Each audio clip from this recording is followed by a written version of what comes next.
Welcome to another episode of the Hope Strategy Podcast. A few weeks back, I think it's been about a month, Josh interviewed me, and we had said that at one point we were going to interview Josh and that we were going to have that conversation as one of the episodes as well. And now here we are.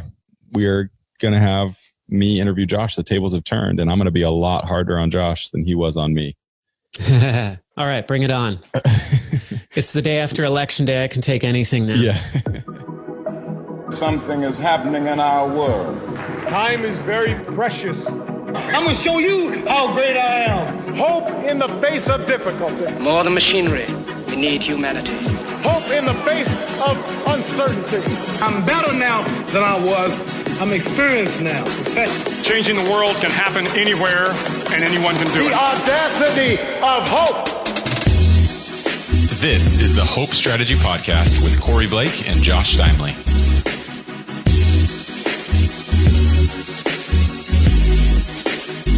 Obviously, I know you well, but as I was going through and taking notes on questions I would ask you, I was like blocking things out into the different stages or the different facets of your life and personality and successes and failures and trials and tribulations. I mean, I know a lot of, I feel like I know a lot of the surface, even as your business partner with even a lot of the business things that you did early on. I know a lot of like the high level surface details and facts about things that you went through.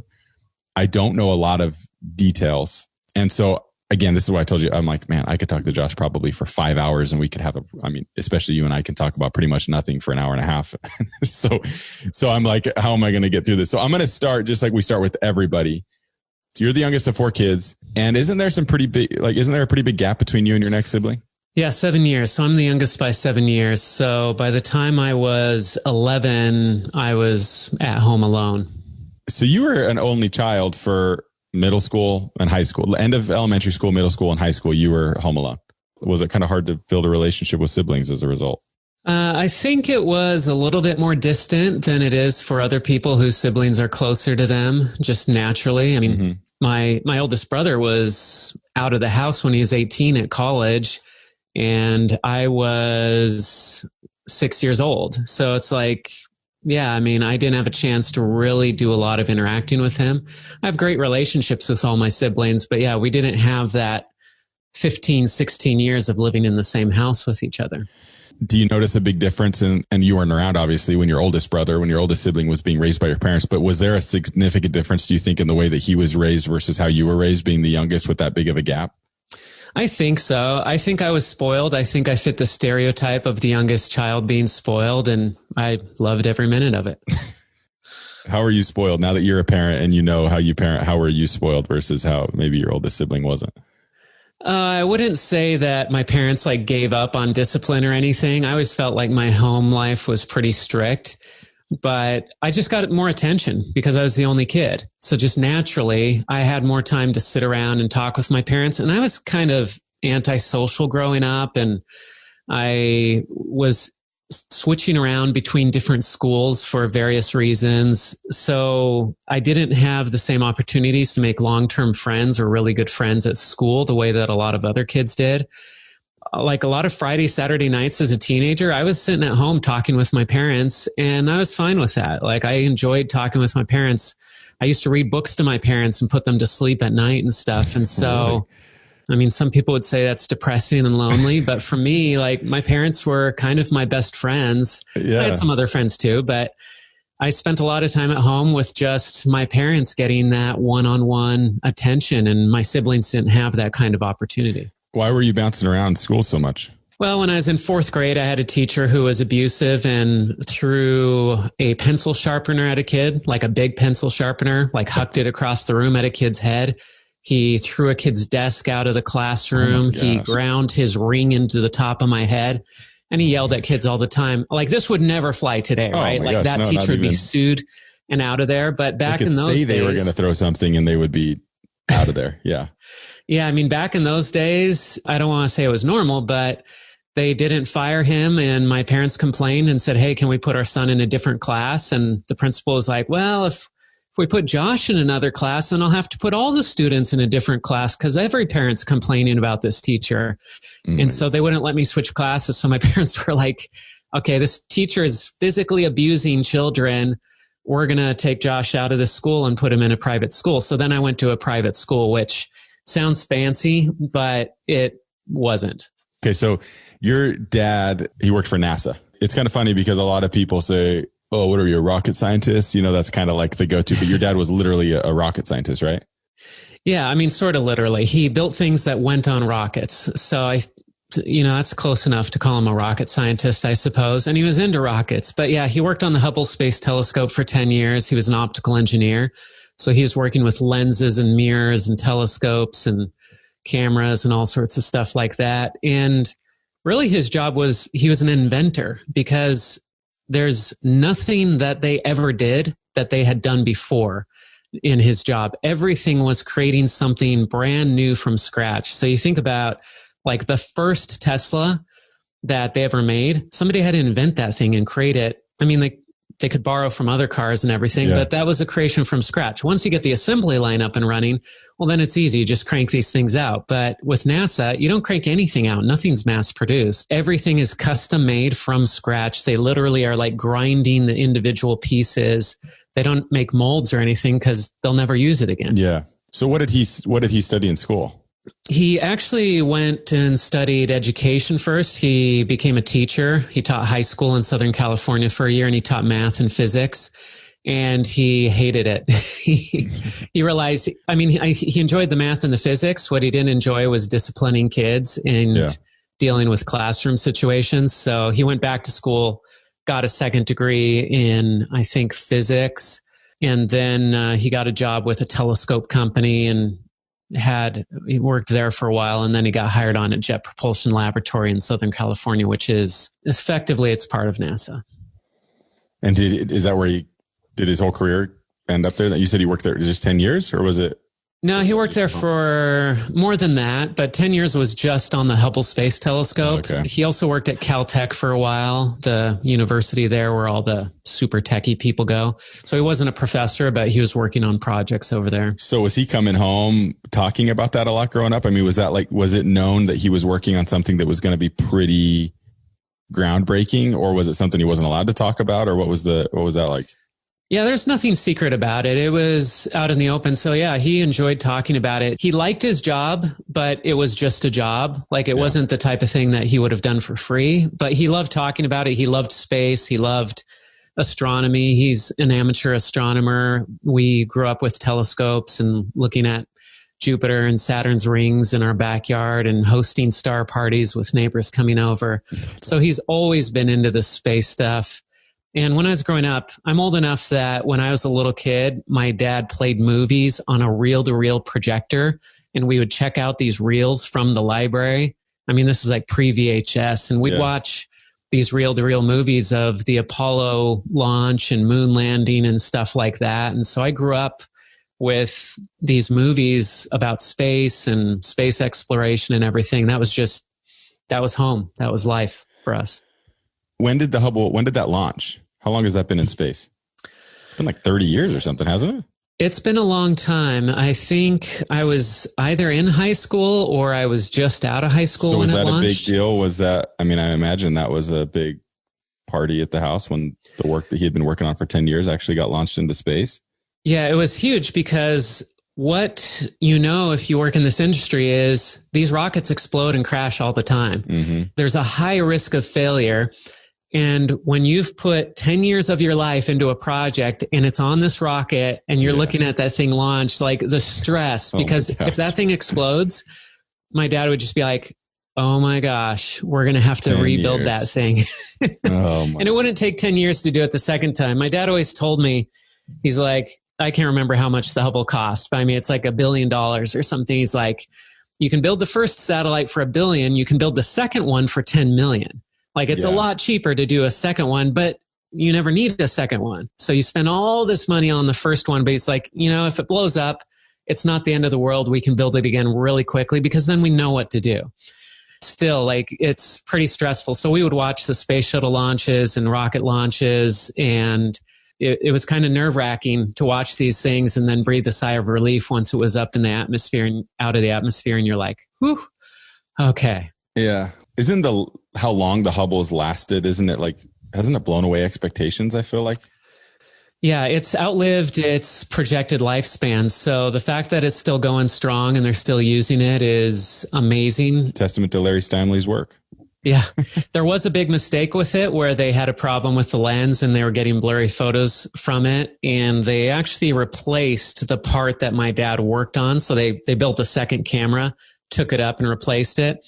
But it wasn't my dad's fault. He did his work right, but the camera that they put in, the new one, was correcting for the mistake somebody else made. Somebody made a mass mistake. That was it. Oh, man. And so they had to send a whole space shuttle up to fix it. It's kind of an expensive fix. Yeah, that's incredible. Oh, man. So do you still enjoy that? Like, so a couple of weeks ago or months ago when they did the first SpaceX manned launch, did you watch that? Is it something you're still interested in? I didn't watch it, but I still love this stuff. It's super interesting to me, and I love these movies. I mean, like Interstellar is one of my favorite movies. Good. I love that movie. And just that whole idea, my dad always talked about how there's something natural in human beings to want to push the envelope and explore our surroundings and dive into the unknown and figure stuff out. And space is that ultimate frontier, right? The final frontier. And there's just something about how we are drawn to understand the cosmos. And it's so amazingly huge and complex. And there's so much to learn out there. It's just fascinating. I watched 2001 and 2010 when I was growing up as a kid. And those had a big impression on me as well. Just the idea that there is life out there, which we know mathematically, it's like pretty much a proven fact. Like we know there's life out there somewhere. Yeah. And I mean, whether you believe in God or not or anything, just mathematically, like it has to exist out there. And just that idea that there could be millions of worlds with people, intelligent life on them is just, that's fascinating. Like, man. That's one of the things that gives me anxiety. When I think of, I mean, a lot, it's not like I'm the only one, but when you think about how much space there is and like just how much is out there, to me, that's so overwhelming. The thought like makes you feel really small. But your dad, I want to talk about your mom in a second too, but your dad, we talked about this the other day. It was just a conversation we were having. I just saw the picture that you posted, or your dad, maybe your dad posted it, of him voting. So we're talking, Josh and I are talking, here's the day after the election in 2020. We were just talking a few weeks ago on the episode to Eric Bandholtz, the founder of Beard Brand. And we were talking about your dad's quirkiness and his beard. And now it's the election day yesterday, and your dad and your mom go to vote. And your mom is just sweet in her regular clothes as a, older woman, whatever, standing next to your dad, who's fully dressed as Abraham Lincoln. Like, yep, with a big old beard, a real full beard, top hat. Your dad's a tall guy, tall, skinny guy. I mean, it's a really good, he could pass as Abraham Lincoln. And he went to vote dressed up like that, right? Yep. Yeah. And I think one of the poll workers wanted to take a photo with him or something. So yes, I can imagine. So was it always, he's such a quirky, funny guy that's not like, what's the word? It's like unassuming. It doesn't seem like he's doing it in a way that's like, hey, everybody look at me. It's more like again, and you know better than I do, but from what I've seen, it's almost like he does it because he enjoys it and it's just his personality. It's just funny to him. And then naturally there's going to be, a response. But was he always that way? I mean, you growing up, was it just kind of, dad's being goofy like that, or? Yeah, he would always do just quirky things. Like he'd take an arrow from a bow and arrow and he'd cut the arrow in half and then bend a coat hanger so that it formed a semicircle. And then he could like wear this on his head and there's an arrow going through a head. Like he would make stuff like that. And then he'd take a photo of himself, or he'd wear it to a Halloween party or something, and say, oh, my head's been hurting lately or something, and it was just, but yeah, it was almost like, I think he enjoys getting a reaction out of people, but it was always like a subtle thing. It wasn't like, hey, look at me. It was more like, I'm just over here minding my business. And if somebody happens to notice that I'm dressed crazy or in this costume or something, then it's like I think he gets more of a kick out of 99% of people not noticing something he's doing. But there's that 1% that notices. And it's like, that's what gives him the satisfaction. Like, hey, like, that connection with that 1%. Yeah. Yeah, that's what I'm saying. It's never seemed like he's done it. He doesn't do it in your face. You know, it's not like, hey, everybody look over here, look at me. It's just like this natural, it's like the ultimate dad joke. You know, like dad jokes are kind of a thing. Like a lot of dads make these funny jokes or like think they're hilarious, but your dad kind of takes it to the next level and will dress up as Abraham Lincoln and go vote and just see if anybody says anything. Yeah. It cracks me up. I think he does a lot more of it lately. I mean, he's always sending photos out. I think he enjoys sending photos to the grandkids and stuff and us. But yeah, he just enjoys doing that kind of stuff. Okay. So your mom was an educator. She taught elementary school, right?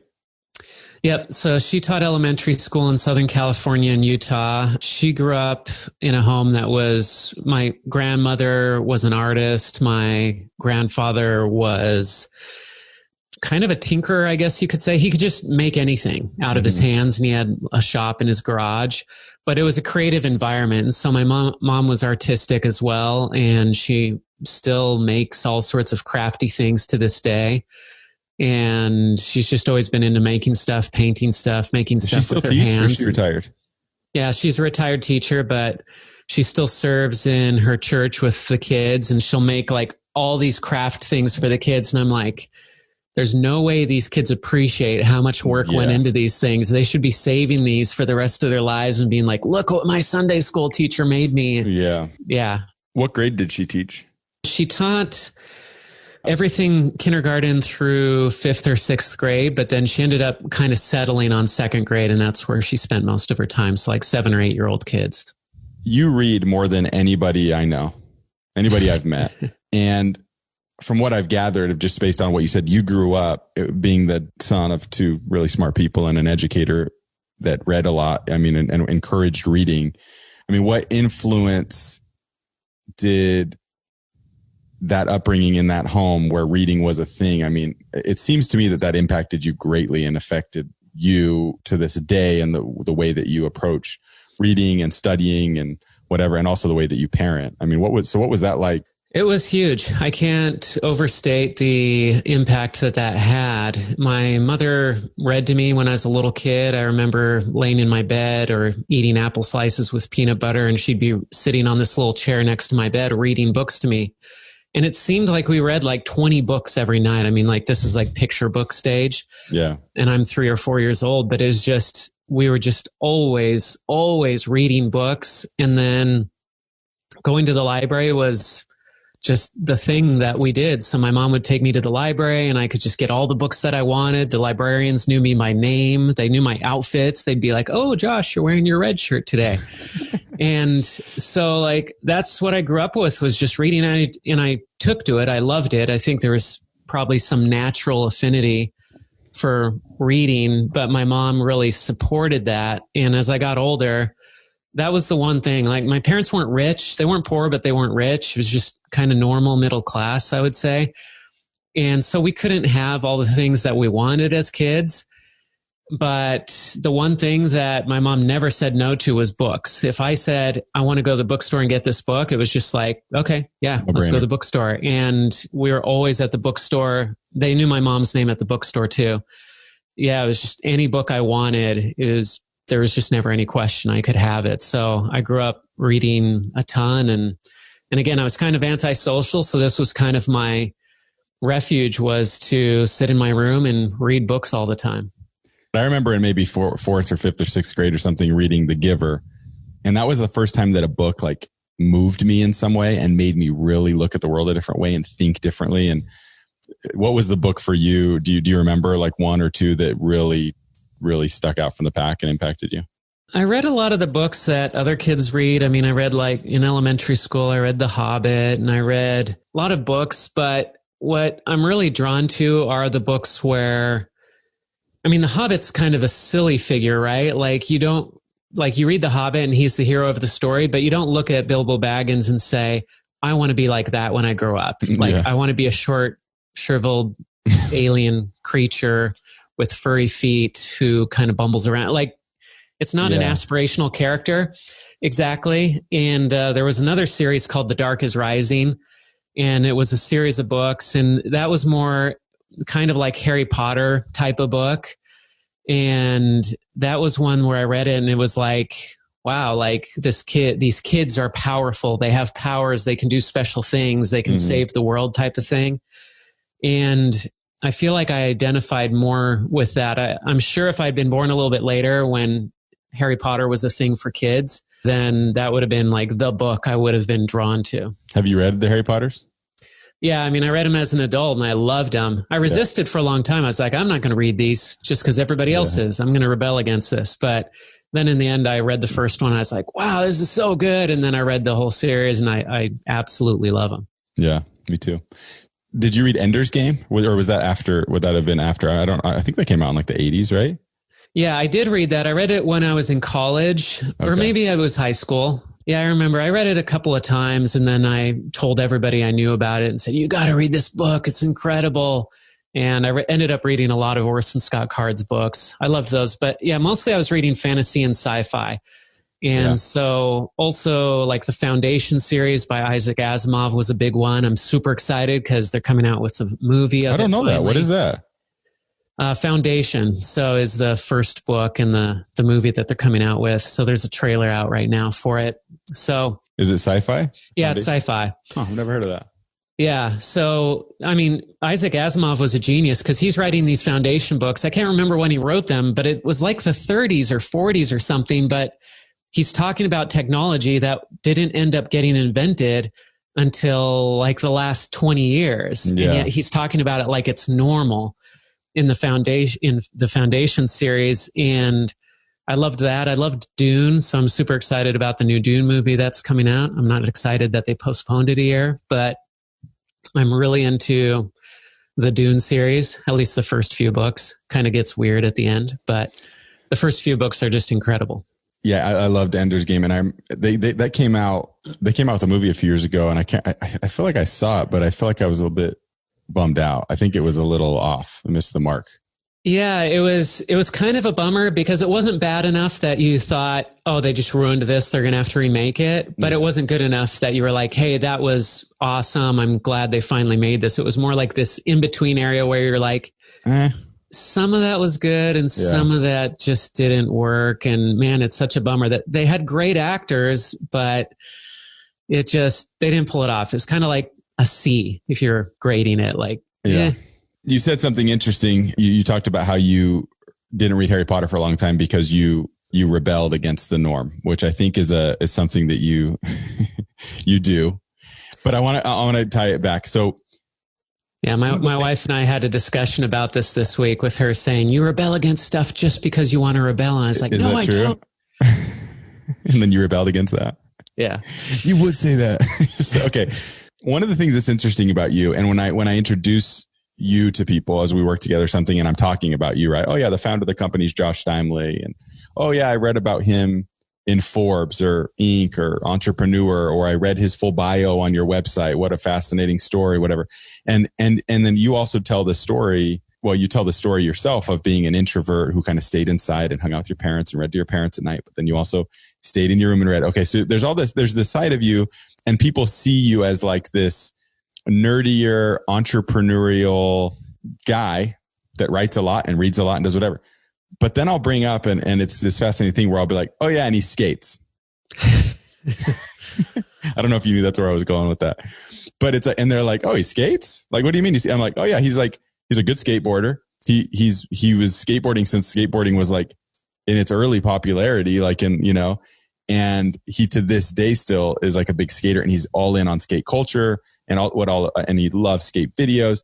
And it's this interesting dynamic, this kind of juxtaposition with your personality where it's like, I'm an introvert that reads a ton, but oh yeah, I love to go to the skate park and like try new tricks, and you're good at it. So when did skating, I know I've seen a picture of you at like a pretty young age in like your full skate gear with like your old school skateboard on like a little mini ramp or something. And I know it's something you're really passionate about. It's impacted your life just like reading has, right? If not, I mean, it's right there. They're on the same level. When and how and why did you start skating? Yeah, you take away skateboarding, you take away reading, and maybe 3 other things. And you take away any one of those things, I'm not who I am today. Like I would be a completely different person. So skating is huge for me. Skating saved my life. It started when I was 3 years old. My brother put me on a skateboard and like pushed me and I just fell flat on my face, and I've been hooked ever since. And, but yeah, my brothers, they had like these old fashioned skateboards, like fiberglass and wood ones with literal roller skates nailed to a plank of wood. And we had those around, and I used to just kind of ride those around. But then when I was in 4th grade, skateboarding was going through this cycle where it was on this upswing of popularity, and they started selling skateboards at Costco. And so there was the skateboard, and it was like $45 for this complete skateboard. And it wasn't a real skateboard, but it was more of a skateboard than the toys I had before. Mm-hmm. And everybody else was buying skateboards. So I like saved up my money and I bought this board. It was called the Kamikaze. And I just rode that thing around. I mean, you couldn't do tricks on it or anything, but I rode that around, and I had that for 2 years. And then when I was in 6th grade, I remember a friend of mine came over to my house, and the only thing I'd learned how to do in 2 years was to ride it off of a sidewalk, like off of a curb into the street. Like that's the only trick I knew, is I could ride off a curb, because there were no videos. Curb was like a 6-stair. I'm sure that feeling of, oh, look at me go off. Yeah. And it was like scary to ride off the curb back then. I mean, it was just, skateboarding wasn't what it is today. There were no and so I had a friend who came over, and he's like, did you know that you can hit the tail of that skateboard on the ground? It's called an ollie, and you can jump up the curb with the skateboard. And I was like, no, like that's impossible. You can't do that. Like like the physics wouldn't the laws work. Of physics. Yeah.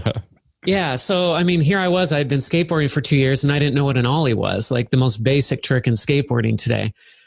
But then he did it, and it was like, I don't know, it was a week or two, and then I was doing it. And I learned how to do it onto the grass first. And then I learned how to do it up onto cement and keep riding after I ollied up. And then that was just kind of like it. Like I was just hooked on it ever. And then I got like a magazine and a video, and I loved the culture of skateboarding, how it was this rebellious, gritty, dirty thing. And I was really into art too, and drawing. And I loved the artwork on the skateboards. And so it was kind of this complete world that appealed to me in all these different ways, because it played to my antisocial tendencies, because skateboarding is a thing you can do by yourself. And so I could skate by myself. I could draw by myself. I could read skateboard magazines by myself. I could watch the videos by myself. And so it was something I could do. And I had done everything else. I'd done baseball, little league, soccer. I did football. Like I'd done every other sport, and I just didn't like anything else. But when skateboarding came along, I was like, oh, this is it. This is my thing. I remember as like maybe 11 or 12 year olds, I got a skateboard, and I remember the exact same thing. And I think a lot of kids go through this phase, this stage, and it was a thing. It was really popular when I was, 10, 11, 12, 13. Skateboards looked different than they did when you first got your first skateboard. Right. And it was a lot more. This was like right around the time of like Tony Hawk Pro Skater coming out, and it really like getting more and more popular. But I remember thinking, oh yeah, I'm going to get a skateboard and I'm going to skate. Going out and realizing, oh, it's really hard to even ride a skateboard, to not fall on your face. But then it's like, okay, now I can figure that out. And then it was like, I remember hearing about an ollie, and I remember standing in the grass for a long time trying to do it and being like, this is really hard. And then being like, there's no way I'm going to try this on the cement. I'm going to eat it. Like I'm going to fall hard. It's not a light fall. And I remember going off the curb. Anyways, my point is a lot of people go through that. They get a skateboard, they try it out for a little while, and it's kind of fun, but then they don't stick it out. And it's because it's dangerous, and it's because it's hard, and it's not, you go out and pick up a basketball and you start shooting a basketball. Eventually it's not, in one day you can figure out how to make a basket, right? Right. You can figure out how to dribble with one hand, and then you can figure out how to dribble with the other hand. But skating is not that way. It takes a whole different level of dedication, persistence, and whatever. You wrote an article a couple years back that is one of my favorite things that I've read that you wrote, just because it was a cool story you told. I think you wrote it for entrepreneur.com, but it was about why skaters make the best entrepreneurs. And you kind of like made this connection between so many skaters you knew that were really successful entrepreneurs. So talk to me about why that is, and what makes a good skater. Like why does so many people try it, not continue to do it? And then maybe even what are some of like the lessons that you can kind of draw from that? Well, you're right that skateboarding does not provide the quick wins that a lot of other activities or sports provide. And I think that's why a lot of people give it up, because just like you said, I have to put a lot of effort into this. I'm getting hurt. And then when I finally succeed, it's not all that impressive or all that fun, really. Yeah. And there's something that for some of us, we feel like I just got to keep going. I'm going to keep going and I'm going to learn this stuff. And we push through all that. But for other people, it's too much other stuff. And there's nothing wrong with that. It's just, I gave up on football and all this other stuff too, because I was just like, it's just not my thing. And for other people, skateboarding's not their thing.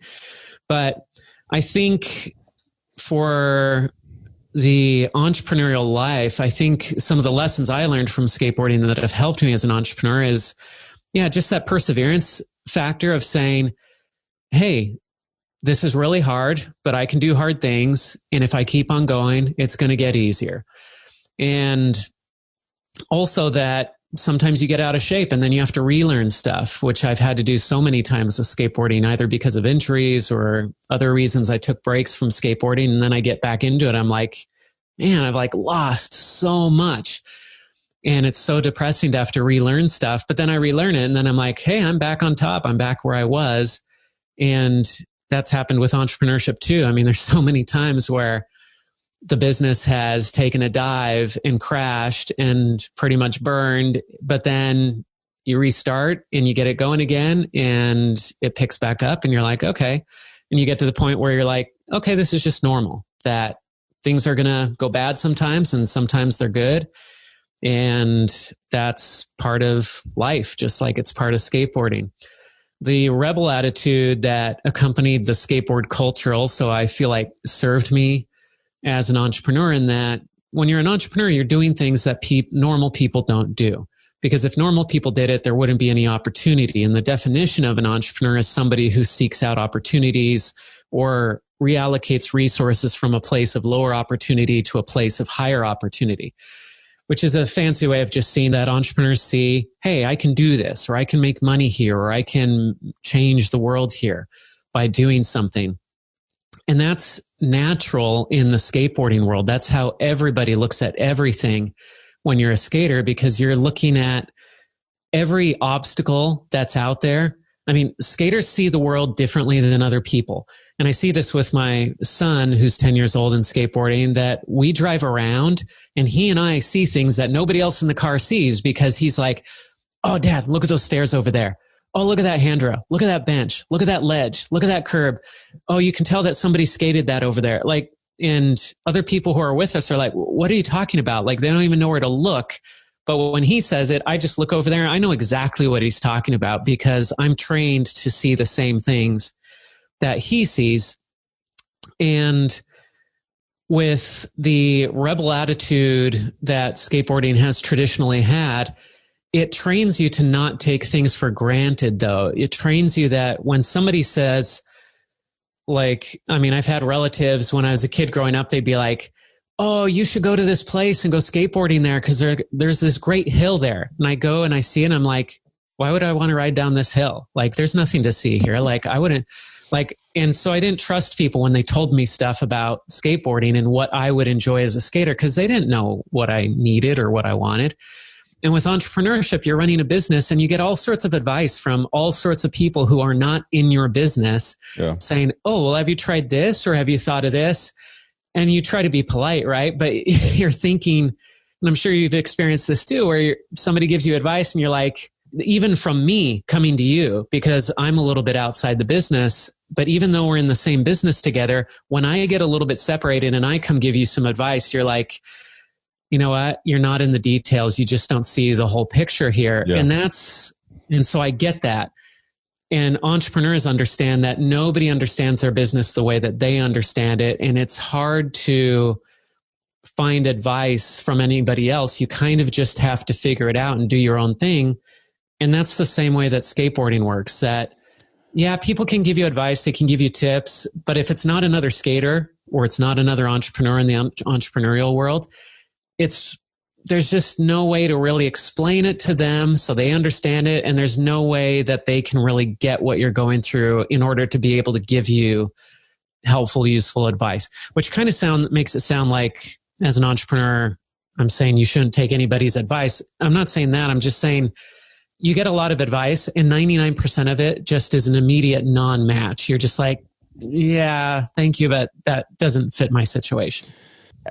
I've seen this. I've taught entrepreneurship classes to students at a university for a couple of years, and you see them getting so many outputs put in of advice from other people or books that they're reading or videos that they're watching, that instead of trusting their gut and taking steps to actually do something, they're getting paralyzed by really worrying about doing it the right way and waiting for, and it's impossible to do when you have 50 different sources telling you how to do it and the different ways to do it. And so you have to really pick and choose what information you take in and how much information you take in before you start taking those steps in order to actually achieve something, right? So we'll come back to that. I want to go back to one more thing on the skating. The way that we just described the skating culture makes it sound like a super healthy, positive thing for kids to get into. But there's this other side of the skate culture that's always been there, which is like potheads and stoners and partying and lowlifes and whatever, right? Like people with no ambition. So it's kind of this, again, another kind of weird juxtaposition here where you've got, I agree with you. And I love that. I think when you wrote that article for Entrepreneur and I read it, it was kind of a paradigm shift I had of like, oh yeah, these are incredible skill sets for people to learn. Growing up, in fact, my dad, I remember as a kid being like, I kind of like skating. And this was even rollerblading. I remember being like, a lot of kids were rollerblading at the time. And I wanted to get some K2 fatties and go try to, put some grind plates on and see what I could do. And I remember my dad being old school in his mentality a little bit and stuff, and maybe rightfully so, maybe not. He just recognized all of the kids that I see at school that are doing this are also the kids that I see in the smoker section over there smoking, and doing who knows what. So what the heck is going on there, and why is that? Is it just that rebellious attitude that attracts people that are going against more norms than you're willing to go against maybe, or something? Or is there a spectrum there, I guess? I think there's something to the idea that if you're naturally a little bit rebellious or you naturally feel like an outcast, and then you can find acceptance in this group of rebellious people, then you kind of take on the things that they do. And so one of the things I'm always telling my son is, yeah, there are a lot of skaters out there who are just into the party lifestyle and they're drinking and it's all about alcohol and drugs and girls and all this stuff. And I was like, I'm just telling him, you don't have to do that stuff. You can still be a good skater and be accepted and be popular and all that stuff as a skater without doing that stuff. You don't have to do that stuff. Just to drive that message home. And if you listen to the interview that you did with Daniel Robinson, the episode that we did with him, he got into the culture and he was a big skater, but he was on the other side of that. And he got pulled into all the drugs. He got pulled into it. It ruined his life for a long time. And then he also talked in that interview you did with him about, here on the podcast, about how he realized that skating was more of a lifestyle that didn't have to, include all of that. And it was something that he loved outside of all of that. But he totally got sucked into that in the biggest way possible. Anyway, sorry, keep going.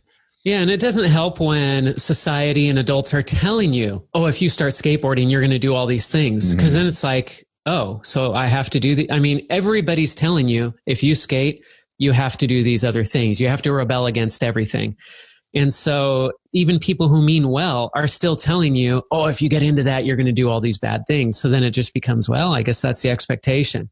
And so if you don't have a strong core or something anchoring you to keep you out of that stuff, then it's really easy to get sucked into it.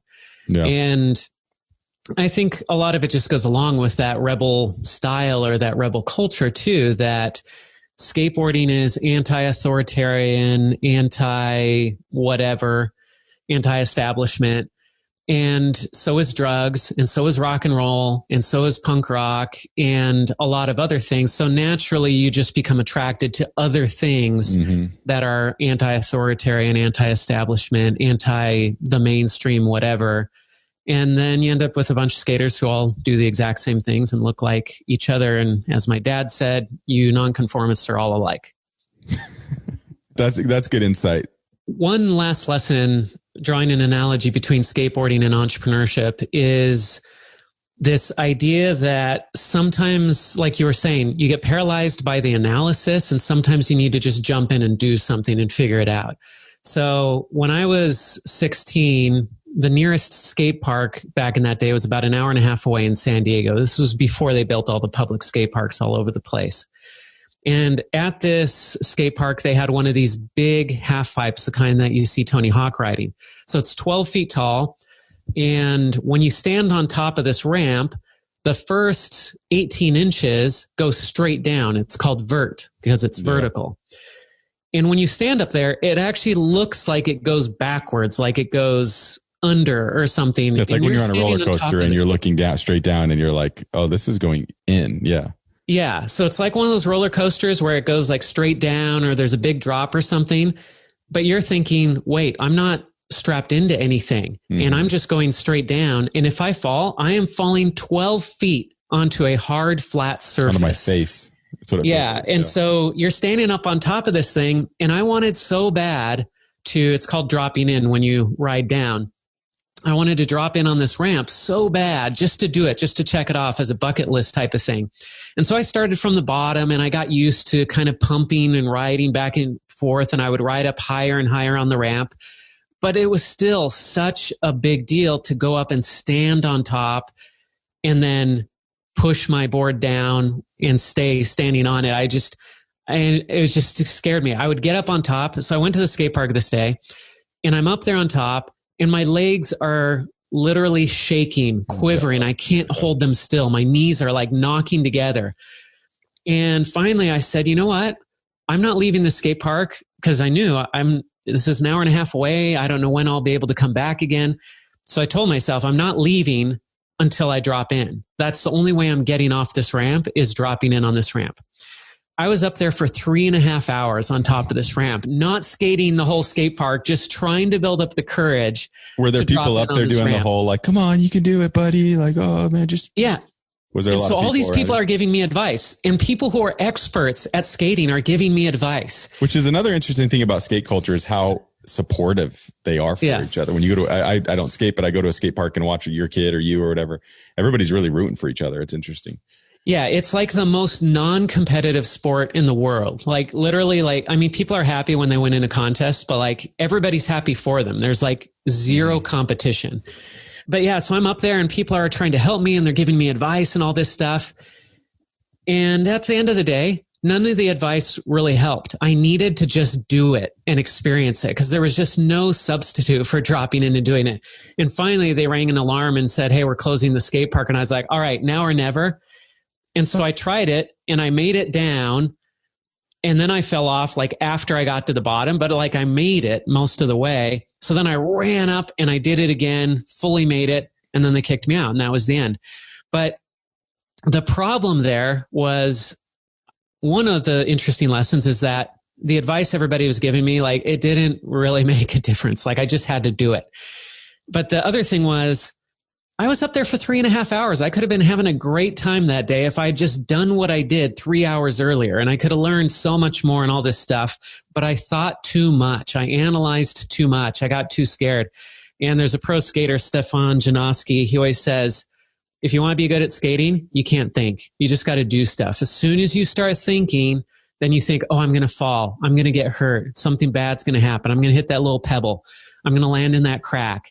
I won't catch my board the right way. And then it's ruined. Like your whole day is ruined and you can't skate that day because you're thinking too much. That's me. I'm overthinking. Yeah. Yeah. Whereas the skaters who just are like, they just go for it without thinking, they land it because they're relaxed. They're not all stiff. They don't have all this adrenaline in their bloodstream. And there's a balance with entrepreneurship between saying, oh, I'm just going to go try a bunch of stuff. I mean, you can make a lot of mistakes and you can kill yourself business-wise just jumping into stuff. And that's probably the way that I lean a little bit too much. But on the other hand, you can analyze too much as well. And it freezes you up and you miss all sorts of opportunities or you don't make the right decisions at the right time. So there's a balance in there somewhere of saying, I need to be smart and not kill myself, but I also need to just, sometimes you got to just do it and just jump in, take a leap of faith and see if it works. And if it doesn't, then you learn from it and you can try again. So you've told this story to James, your son. This podcast, by the way, is sponsored by James Kickflip on Instagram. He's unbelievable, man. I was telling you the other day that I have great pride as an uncle watching him do what he's doing. It's awesome. But I mean, imagine if your dad was a skater and he would have been with you at the skate park on that day and he would have told you that story of him, you probably would have, that would have helped you, right? You're the person that you trust telling you the story and saying, well, I get, maybe you only spent 30 minutes up there or an hour or something. Regardless, it's going to be scary. Have you seen that as a dad now who goes and skates with your son daily or whatever? Like, do you see that story, that example helping him just take the leap a little faster than you would have? Yeah, for sure. I mean, we were in New York a couple of months ago and there was this ledge that was about 7 feet high and James is 10. So it's like twice as high as he was. And he really wanted to ride off this ledge. And half of me is like, oh my gosh, I can't believe he's going to try this. He's going to kill himself. And then half of me is like, I know he can do this. And if he's confident and he believes he can do it, he's more likely to land it and not get hurt. The last thing I want to do is tell him about all the dangers and all the stuff that might go wrong. So I'm just like standing there. I'm like, you can do this. You got this. This is easy. No problem. Inside, I'm like, oh my gosh, you better not break a leg or an arm or I'm busted. And then he did it 2 tries and he landed it and he was like crying. He was so happy and stuff. And I'm just like, the best video. Wow. Like that video tugged at my heartstrings watching that. Yeah. And it's like afterwards, then I'm telling him, I'm like, I didn't think you were actually going to do it, but you did it, and it's, but yeah, I'm always there telling him, I'm like, I'll joke with him. I'm just like, hey, just land it the first time. Don't even fall. Don't get hurt. And oftentimes he does it. Just land it the first time. Don't mess around with the 20 falls. Just do it the first time. It's easier. Trust me. Yeah. And it seems like he does a lot. So yeah. And he does. It's interesting. I mean, so again, you can take all sorts of lessons just from that alone, right? What took you so long based on your experience and having that relationship of trust with your son who's now doing it. He's able to do things much faster than you and with more confidence because of that. So again, take from that what you will, but there's a lot of lessons to be learned there. Okay. Jumping ahead quite a bit. You're an entrepreneur through and through, right? One of the things about you're also a libertarian. If you listen to the Beard Brand podcast that we did, or the Eric Bandholz interview we did a couple of weeks ago, Josh and Eric bonded over their libertarian views and opinions on things, which is awesome. I don't know that I've ever met somebody that's so, again, going back to this kind of rebellious thing, right? Like you made a decision very early on in your career, in your professional career. I'm not working for somebody else. And it's one of the things I don't like about entrepreneurship. And in fact, when I taught entrepreneurship to students, I had to be really careful about this because and I still have to be really careful about it. I mean, we run a business as entrepreneurs that we've built, but we still have amazing employees that work with us. And that's a great thing, right? They've got a great job. So it's kind of this funny line where people talk about entrepreneurship. It's the only way. I think about it with Gary Vee a lot. Like he talks about how like, it's the only way. And it's like, you have hundreds of people that work for you. They listen to this, or they're going to just quit and go, do their own thing. Like there's got to be a balance and there's, a place for all of it. But you are somebody who has determined, no, I'm not ever going to work for anybody again after some early jobs that you had and working for other people. That has led to, for better or for worse, a lot of wins and also a lot of losses. You have the story of when you were working at, what was the company that you worked for when you were doing design early? It was called mycomputer.com, which turned into Omniture, which got acquired by Adobe for almost $2 billion. So this is what a great .com era name, mycomputer.com. Like that's just like, that defines the .com era of things that, the whole bubble and stuff. So Josh you're in the industry, late 90s, right? This is historically going to go down as these were the years that changed the entire direction of humankind, right? This as the internet evolved and businesses went online. You couldn't have had the skill set, been in the right industry, gotten the right job at the right time from a career standpoint. I mean, it would be nearly impossible to do that, right? I mean, obviously things took a turn later, a few years later, and then I quit. Yes. But you were employee number, what was it, 12 or something? No, it was like 22. But okay. So you're employee 22 at mycomputer.com, later Omniture, purchased by Adobe for a couple $1 billion. You had a good role at the company and you were doing design, right? You were doing like web design and development early on. Yeah, I was a web designer, and which Josh, by the way, is an amazing artist. I feel like you don't, do you share any of your the art that you've done anywhere? I remember stumbling upon in your office once years ago. I want to say it was almost like anime style, like cartoon style art that you had done. And I was like, who did this? Like, where's this from? And you're like, oh, I drew that. And I was shocked. I didn't realize that was something you did. Is that something you still do at all? Like, do you draw? It's something I would still like to do one of these days. It's just lower down on the priority Anyways, but list. that led you to web design in the late 90s. Yeah. It was a natural fit. When the internet started coming out, I was like, oh, I know what kind of looks good, I think, or something, or at least I had opinions about what looked good. So I was drawn to web design. But yeah, that job at mycomputer.com, I was employee number 22, and I loved that environment, but I just couldn't stay in it. It was, what Gary Vaynerchuk says is, he said, because people will be like, I'm not sure if I'm an entrepreneur or not. And he's like, if you're an entrepreneur, you cannot work for somebody else. We all have our own definition of entrepreneur, but his definition is, if you're an entrepreneur, you literally cannot work for somebody else. You cannot handle it. Did you have a good boss?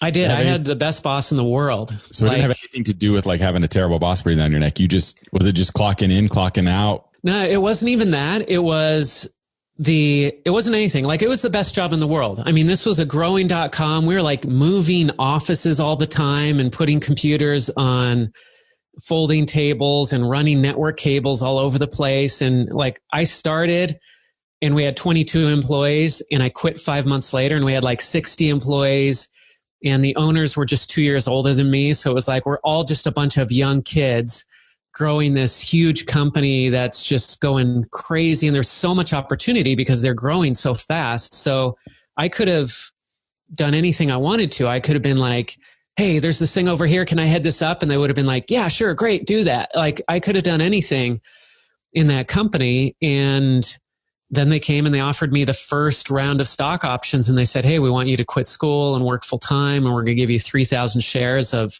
the very first pool of employee stock options. I was like, nah, I quit.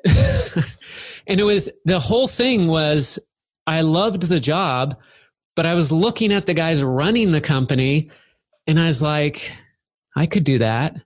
Like, hey, I want to be doing what they're doing. That was it. It was just looking at them and saying, I don't want to be the guy designing the websites. I love designing websites, but I don't want to just be the guy designing the websites. And I looked at my heroes back then were like Michael Dell with Dell Computers, and guy who started Intel and stuff, Andy Grove and Bill Gates and stuff. And I was looking at these people and I'm like, they started these huge companies. They changed the world. Like, why can't I do this? They were kids once too. Why can't I start something like that? And just that idea of starting something and creating something and then being able to look at it and say, I did that. That was just too powerful. Once I had that in my brain, I knew I was ruined and I could never work for somebody again. Okay. So some tough questions. Yeah. Were you just impatient? Super impatient. Should you have, how much money have you done the math on what those 3,000 shares would have been worth if you would have stuck around until they sold to Adobe a few years later? I did the rough math on it once, and I figured out that I could have bought like 2 nice houses or something with it if I had waited. Okay. So like, it's not like it would have turned me into like, I wouldn't have had like $10 million, $500,000 or something. It might have been like $600,000 or $700,000 or something. Okay. Is there a lesson in here? Is there a regret there? Or is there a lesson in here of, well, like lift where you stand a little bit, or like focus on what you're doing right now and be a little more patient? Like, do you feel like you were impatient and you jumped the gun, or do you hindsight? And again, it doesn't matter because hindsight, you can't go back. But if you could do it again, or if you were giving advice to your kids or something, would you say, if you've got a good opportunity and you were at a company for 5 months and it's grown that much and they're offering you stock options and you're still in school or whatever, like take that and build something, or like plant some seeds, or would you stick to your guns and would you say, no, I made the right call. It was exactly what I needed to do. I don't know if I've ever asked you this. Well, did you make the right decision, or do you regret the decision? No, I'm 100% sure I made the right decision. I do wish I had the money in the 2 houses, but I still think I made the right decision. And anytime I've ever thought about it, like, oh, what would have happened if I'd done that? My first thought is, gee, that would be nice to not have any debt and to have all that money in the bank from the stock options. Not to mention that they paid people really well. So like I would have been earning a lot more over the past 20 years than I've actually earned running my business, plus the stock options on top of that.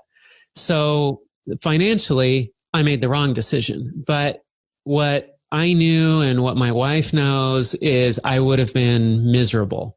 I mean, I would have hated my life working there. Because every day I would have been like, oh man, what if I'd taken the plunge? What if I'd done my own thing? I mean, it would have driven me insane. And so I would rather be poor, but know that, hey, I did it. I tried it. Didn't work, failed, whatever.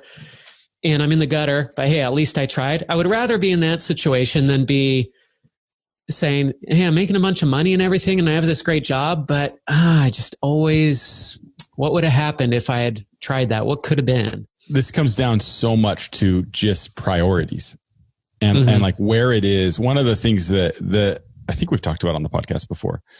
I remember when I was studying, so I studied international culture studies, communications, and anthropology. And so all we talked about was different cultures and what they do and why they do it, right? And the impact that maybe one group has on another group as they come into that group. And, anyways, all of that, like the anthropological side of things, but also how they communicate and stuff.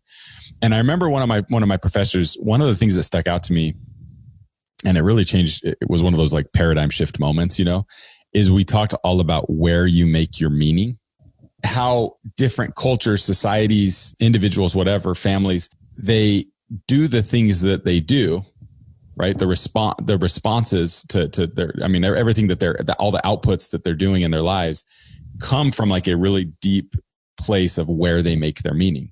And every culture, society, whatever is different.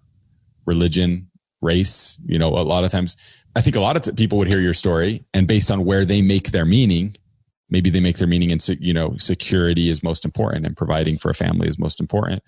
And, with that security or whatever, other people might say, obviously you would say it's a little bit different than that, but where do you make your meaning that has led you to make some of these decisions? What are those core things that allow you with hindsight to say money wasn't the most important thing?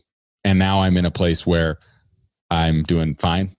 I'm no millionaire. I don't have this office, in the new Adobe building at the point of the mountain, Salt Lake, like the corner office with the view, making millions of dollars a year. But I'm completely at peace with that. You've got to be making your meaning from a very specific and deliberate place in order to be able to have that sort of ability. It's funny. I think we all like to believe that we're unique, special human beings and that we're different than everybody else. And especially me, I like to believe that. That's part of why I became a skateboarder and dressed differently and everything. I wanted to be, unique, special, non-conforming. And then you'll go read something that perfectly describes you and you realize there must be a ton of other people out there just like me. Yeah. And one of those moments was a couple of years ago. I was reading this book called The Founder's Dilemmas by Noam Wasserman. And he had all this research. It's all academic and airtight. And he found that there were two types of founders. One loves money and one loves control. And he calls the control one the king, and he calls the other one, I can't remember what. But when he described the founder who cares more about money than control versus the founder who cares more about control than money, it was just obvious to me. I was like, oh yeah, like I care way more about control than I care about money. Because that's always been my driving thing within the business. It's always been, I got to maintain control of this business. But as far as money goes, I don't really care that much. And if you look at my personal financial history over the years, you see this borne out that, if Josh had cared a little bit more about money, then he would have made some different decisions at different points. But the other thing that motivates me a lot with business specifically is I love figuring things out. So the things I love setting things up. I love creating things. I love systems, and I love experimenting and tinkering and figuring out what works and what doesn't.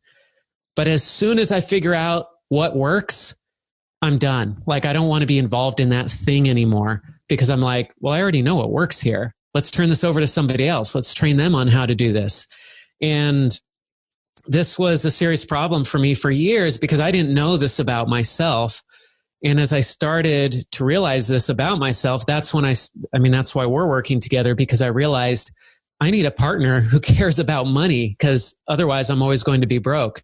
And I need somebody who cares about actually getting stuff done, because I don't really care about getting stuff done. I mean, I do, but it's not the thing that drives me every day. And so that's what I've come to realize, is that I'm driven by discovery and mastery and creation and seeing something and saying, oh, I can do that, and then going and doing it. But as soon as I reach there, I'm like the worst guy to actually run a business or to have a job within a business where I just have to get certain work done. And you know this firsthand. I do know this firsthand.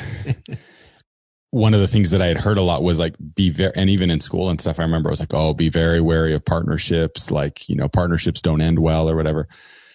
I've also heard the contrary. I've heard other people that believe that it does. I obviously, based on what we've been able to accomplish together, I see so much value in a partnership, because you're exactly right. So many of the things, there's just a yin and yang to it, right? Like the fact that you are able to jump on something and get it started and just really crank things out of high quality and value for that first initial part of any business that you've been involved in, and you've been involved with a lot of them, is amazing. And that's something that I would struggle with, right? That's where I would kind of get caught up. I would maybe have that analysis paralysis, or like you talked about with that skateboarding analogy, right? Like I'm looking at like, well, what pebbles are in the way, and, am I going to trip and fall? And what happens if I hit my head? Then I'm going to be out for a few weeks, and that wasn't worth it. Like I may overthink it. Specifically in our instance, you were able to set up this thing that I was able to say, oh, a lot of that initial groundwork has been laid. I can get behind that. I can believe in it. And now the entrepreneurial side of my brain is like, how can I turn this into something bigger and more? And I do care about money, and I am motivated by that type of growth, obviously, relatively. But anyway, so yeah, it is interesting to see that you've worked really hard at self-improvement. You've read a lot of books. It seems to me at this point, and I know you well, and from a business standpoint, especially, you've given up on being good at that second part. You're just kind of like, nope, yeah. I'm not going to do it anymore. I'm at a point in my career where I'm not doing it. I'm going to be the guy that starts the thing up, and I'm going to get it going. And you're still trying to figure out how to connect those dots, obviously, with a lot of the ideas and things that you're working on, which we'll talk about. But how long did you try to make that weakness a strength before you realized, I'm not doing it. I'm just going to stop trying? I guess you could say it was probably 17 years. And that's why I'm so set against it now, is because it wasn't just a snap decision where I said, oh, you know what? I don't want to do the actual work. I'm out of this. It was more like I came to the realization, I've been trying to do something that goes against the grain of who I am. And when I recognized it, sometimes you recognize a weakness, and that allows you to overcome that weakness because you understand it, and you say, okay, I have an eating problem or something. Well, once you understand why you eat the things that you eat, then you can work against it. And that's the type of thing that's important. You want to fight against that. But when I looked at the business and I said, I fit into this category of, my brain is exploding with ideas all the time. And I know that most of them are terrible ideas, but there are some good ideas in there. And I love getting things started, and I love creating something new and getting off the ground. If that's my strength, and that's what I can do better than anybody else, or at least that's the best thing I can do, and other people love running something just as much as I love creating something, why would I try to spend my time figuring out how to run something better or do the work better when somebody else can do that so much better than I can do it, and I can be off doing what I enjoy anyway? So I feel like there are some strengths, or there are some weaknesses that in life you have to work on, because if you don't, you have problems. But this is one of those weaknesses where I feel like not only does it not make sense for me to spend time trying to fix this weakness, it's counterproductive. It prevents me from doing what I am good at. And it also takes the opportunity away from somebody who could step in and do that so much better. So now my philosophy is, I need to do what I'm good at. I need to find people who are good at the stuff I'm not good at. I need to find people who are good at the stuff I'm not good at and who love that stuff. and I need the right partners. And then if we get together, well, then we can do amazing things and everybody's happy. It works out. That's the best case scenario for everybody. Your personality is complicated to me, and in the best way possible. You have these different, like I said at the very beginning, you have so many of these different parts of you. You've also ran ultra marathons and done like Ironman competitions. And common sense would tell me, if I was just listening to this as somebody that doesn't know you, I would say, well, he's got that kind of that ADD personality a little bit, or whatever you would call it, early on. He's able to just like get in and get after it. But then he's like, okay, I want to hand that off to somebody else now. You would think that would mean that at mile 5 of a marathon, you would be like, this is stupid. I'm done. I've already figured out this running thing. I've already figured out what am I doing. But then you kept doing it. And then you're like, well, I did a marathon. Now I'm going to do like a 70K or whatever it was you did in Hong Kong. What was the longest race you did in Asia? 70K. Yeah. So that's 70K. About 46 miles. Yeah. 46 miles took you what? 14 hours or 15 hours or something like that. I'm very slow. But that's unbelievable. Just the fact that you were able to start that and do it and train for it. And I watched you, I mean, both in person when I would come out there and we would be working together, and I'm watching like the way that you're eating and the way that you're regimented and training and all this stuff. Common sense would maybe suggest that you would say you would get in on that and you would be hyped about it, for a minute, and then you would bail and start something else. But that's not the case. You tend to get in on something and you are insanely active about it, and then you see it through as it pertains to some of these other things, the racing and the running and the athletic stuff that you do. So what's the conclusion there? Well, so a couple of years ago, I went and met with a therapist, and I think everybody should meet with a therapist. It's like the best thing ever. It's so fun to just like unload and tell them everything. Yeah. And I like listening, but I also like talking, and therapists, they just sit there and they listen. They're like, oh, how's that make you feel? It's like, I don't know. There's something almost therapeutic about it. Oh, wow. And, but I met with her and I was talking about stuff that I do. And she's like, Josh, you're an extremist. And I was like, what? I'm not part of a terrorist organization. She's like, no, you're an extremist. Everything you do has to be like extreme. And she's like, look at this. You do ultra marathons, or you're binging on ice cream, and you're starting multiple businesses at the same time, or you're getting fired from simple jobs that nobody should ever get fired from, like the easiest thing in the world, but you managed to get fired. Or you're not planning out your day at all, or you're setting up like this ideal week where you detail every single minute what you're going to be doing every minute. She's like, you're an extremist. I was like, yeah, you're onto something there. Like, just a week ago, I was listening to a podcast. It's episode 59 of Therapist Uncensored. And it's about this thing called dismissive attachment, which I don't even remember exactly how to explain it. Going back to like how we all like to be unique, and we kind of hate for somebody to say like, oh, I know exactly the type of person you are. I was listening to this episode. The whole episode describes me to a T, like everything, like my whole life, it explained. And I was like, oh my gosh, like this is 100% me on this episode. And it kind of explained everything that I do whether it comes to exercise or eating or business and stuff. I mean, it talks about everything. It's like this type of person likes to do sports all by themselves where they're not on a team. I'm like, that's me. Skateboarding, running, triathlon. Yeah, I'm always by myself. And it went through all this stuff, and backing up from the psychology, all I know is that I don't like doing stuff where I'm held back. I like doing stuff where I'm hitting the envelope, I'm pushing the edge, pushing the boundary, and then trying to break through it and see how far I can get. And the thing with like starting a business is that is what starting a business is all about.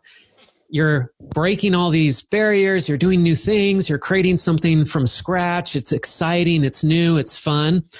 But as soon as you figure out that process and you say, here's how this process works, you're not pushing a boundary anymore. And then it gets boring.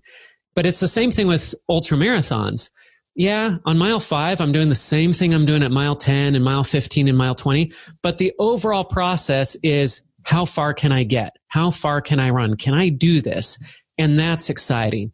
What happens is with a business, if I get in a business and it gets to that point where I'm like, somebody else can do this. Somebody else can maintain this.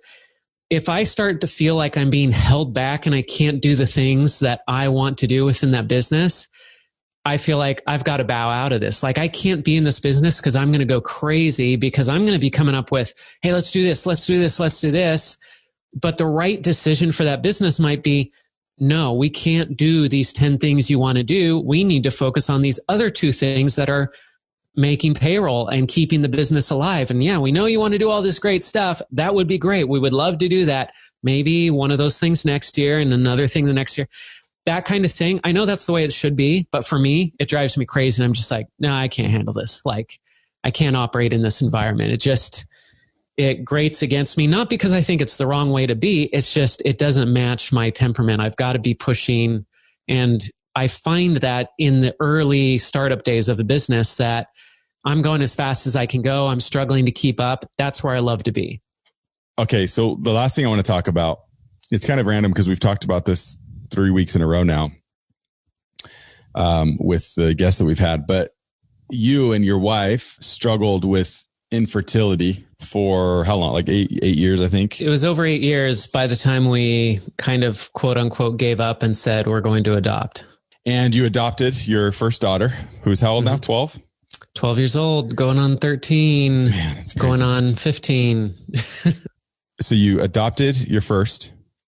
A couple years later, you got pregnant with your second. Yeah. And then you were considering options, I'm guessing, maybe trying to have another kid naturally or whatever. Okay. And then you guys had an experience, talk about extremists, right? You guys had an experience to where you were living a life, an established life in a home that you owned in Utah with a business that you were building that was doing pretty well. And then you just said, oh, we're going to pack up everything that we own and we're moving to Hong Kong because we're going to adopt a child from China. And again, when you're looking at your whole story, and that's what I'm so Isn't that what anybody would do? Yeah, exactly. I mean, you then lived in Hong Kong for what, 3 years, I think? 3 or 4 years? Yeah, about 3.5 years in Hong Kong. And then after that, you still, at that point, like you guys had these personal experiences where you're like, we're going to adopt a kid from China. We're moving to Hong Kong, thinking, and I'm telling the story for you a little bit because I have some questions at the end, but thinking we'll probably be there for 6 months, a year, tops. We'll adopt a child. We'll move back home. We'll get to know the culture a little bit, maybe a little bit of the language. We'll move home and we'll keep on going.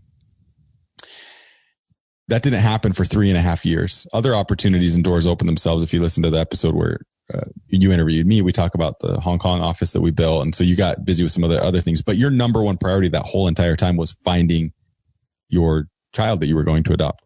Mm-hmm. So 3.5 years pass, nothing happens. And then you double down and you say, well, we're not finding her here. We feel like we need to move to mainland China to get a little closer to the action, to get a little closer to where this is all going to take place. So then you moved to China, which again, the ins and outs of, and just like the detail and the work that it takes to make these moves is huge. Not just because you're moving, but because you're moving from the US to Hong Kong and from Hong Kong to communist China. Like there's a lot that goes into all of this, and you move there. And then you were in China for what, 2 or 3 years, right? 2 years. Yeah. So then you're in China, and then you're in China for 2 to 3 years. Again, having moved, now you're all in about 6 years, moving to Hong Kong / China in order to adopt a kid. You still haven't adopted that third child, but your gut tells you, that you're going to, that this, and then you packed up without having adopted and moved back to the States and took the next step, which was moving to Boston, where you currently live. And then months after you arrived at Boston, you received the information about your now daughter, May, and said, well, this is her. Now we're going back to China to do the adoption. Okay. I just told that story because of time and because I know it pretty well. Just walk me through this a little bit. Like when you're talking about hope, you guys packed up your entire life and moved across the globe to, for anybody that's been to Asia, that's from the US, you go to Europe, you go to other places, Mexico or something, and it's like, it's different a little bit. Asia is very different. I mean, especially like taking your kids there and stuff. It's a whole other ballgame over there. And anyways, you leap of faith, hope, you take the family, you make this move, and then to push through and to persevere, really working really hard at it. I mean, this isn't like we moved there and then you sat around and when we talk about hope, a lot of people say hope is not a strategy. And those are the people that are suggesting that you just sit around and hope for good things to happen and wait. You didn't do that. You were actively pursuing this hope and it was a lot of time, energy, money, effort, emotional exhaustion between you and your wife going through this process. And then at the end of it, you packed up and moved back to the States without the adoption taking place, without even knowing the person, the girl that you would adopt. And then you had the hope to still be pursuing it and going back and adopting her. And now she's a part of the family and you guys have, she's been with you for a few years now. This whole process, when you're talking about hope, is fascinating to me and inspiring and motivating and inspirational, all of these things. Just walk me through this whole process in as much detail as you want to walk me through. I mean, I've given the groundwork of how it worked, like the logistics of it, but tell me more about maybe the personal side of it or the relationship side with you and Bryn and the emotional side of it, as much detail as you want to get into. Sure. And this is a spiritual, you could call it religious matter. I mean, you know this, but for the audience, I believe in God. I believe that God cares about our lives and that he's involved in the details of our lives. And I believe God wants us to be happy. So that's kind of my basic framework. I guess the other part of it I would say is that I believe God has a plan for all of us and he wants us to become like him. So that all factors into this story in that I personally believe in this specific circumstance that God wants me to share this story and talk about it openly. So I am very open about it, and I'll cut it short for the sake of time because it would take a while to tell this 10-year story. But the short version of it is I had a dream that my wife and I were in China and that there was a girl there. And in the dream, I was told that we could adopt this girl. And just to be clear real quick, you had never been to China. I'd never been to China. I'd never been to Asia. And so this isn't like I'm somebody that's been there and I've thought about this a lot. It was out of left field, as they say, right? Yeah, this was out of the blue. And in fact, this happened.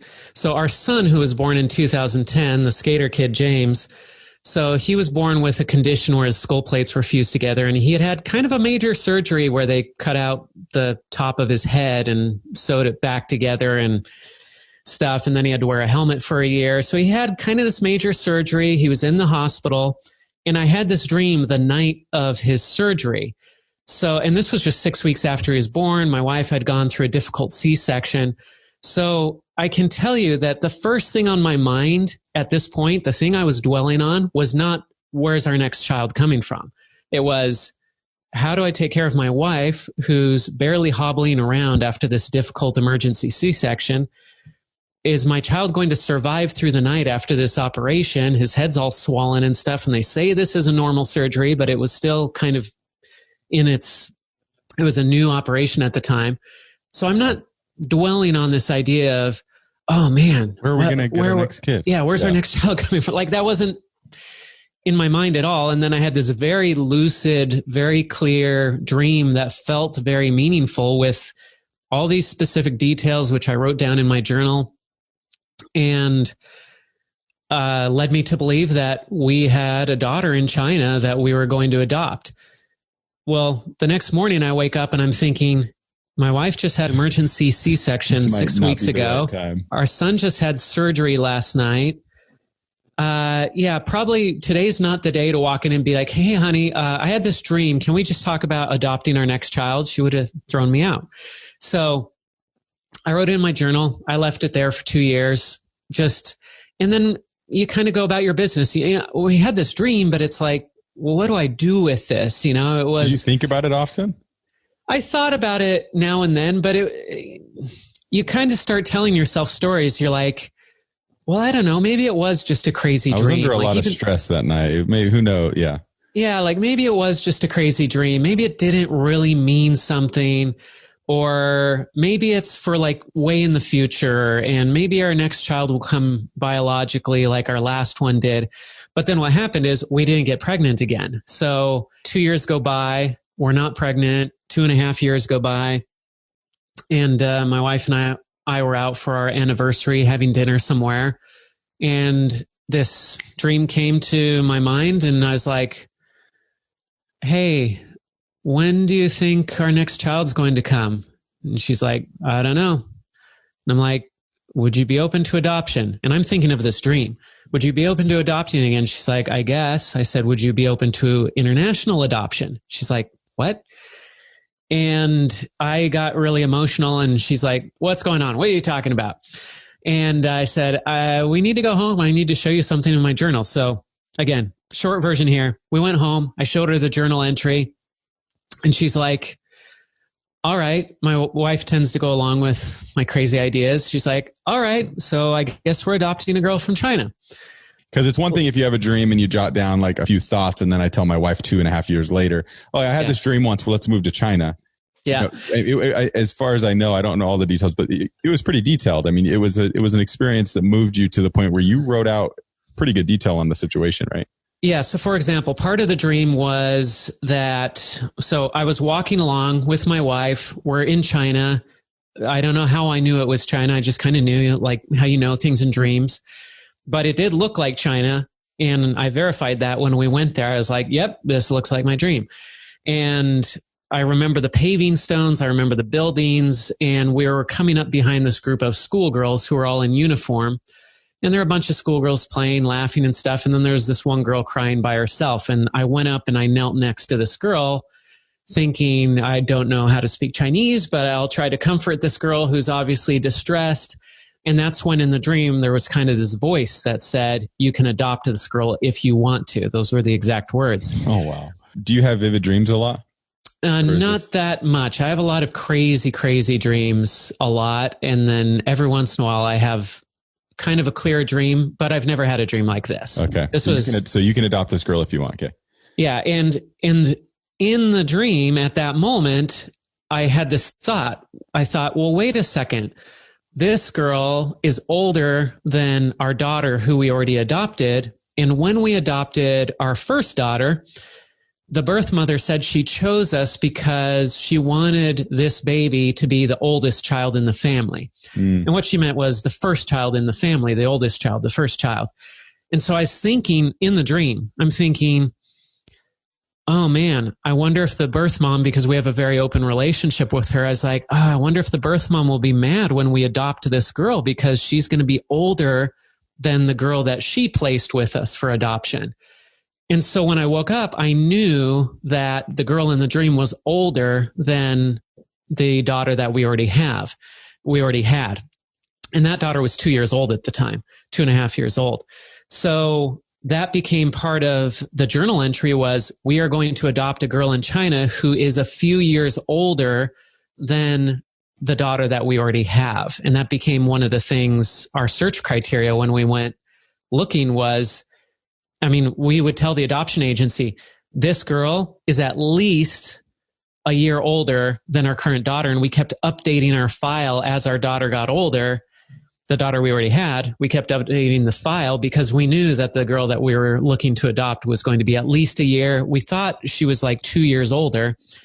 And so we just kept updating the file so that they wouldn't be showing us profiles of girls that were younger than our other daughter. So that's the kind of detail that came out of that dream. So anyway, so my wife says, okay, we're looking for a girl in China that we're going to adopt. That's how it started. Didn't your wife have some sort of experience as it related to adoption in China? Later. Yeah. Okay. Yeah. Sorry. Yeah. I had been wanting to leave Utah. I love Utah. Utah's fantastic. Everybody should move there or at least visit. It's great and everything, but we had just been there for 14 years and I wanted to travel the world and do all sorts of stuff. And all our friends were moving everywhere. And we're like, how come we can't get out of here? Yeah. And, there were about 5 things that I had identified that were tying us to Utah. And I said, well, there's no way we can leave until these 5 things get resolved or happen. And about 3 weeks after I had this discussion with my wife and we agreed that we were going to adopt a daughter from China, I was sitting on our bed and I realized those 5 things have all been resolved. Like in the last week, like they just were gone. And I turned to my wife and I said, hey, these 5 things, boom, boom, boom, boom. All these things are gone. Like we can go anywhere. We can live anywhere now. And so then I said, why don't we just move to China? And I said, we can learn some of the language. We can learn the food. We can learn the culture, because our daughter, she's not going to be prepared to be part of our family, but we can prepare to have her in our family and ease that transition a little bit. And my wife, bless her heart, she looks at me. She's like, well, it's crazy, but I don't have any other good reason why not. And that was it. We started thinking about like moving to China. And then we talked to some friends and they're like, yeah, you would be crazy to move to China. You should go to like Taiwan or Hong Kong or Singapore first. And that's how we ended up in Hong Kong. But that was it. We were like, okay, we're going to do this. And then it felt right. Everything fell into place, which is kind of crazy to think, like, how do things fall into place for you to move to Hong Kong? But everything fell into place. We met the right people at the right time. And we ended up in Hong Kong. So that takes us to that point. Yeah. So then you're in Hong Kong for 3 years, and again, actively pursuing this goal that all stemmed from an experience, a dream that you had. And now you're actively pursuing it. And now we're 3 years in and 3.5 years in, and it still hasn't happened. What was the decision to move to China?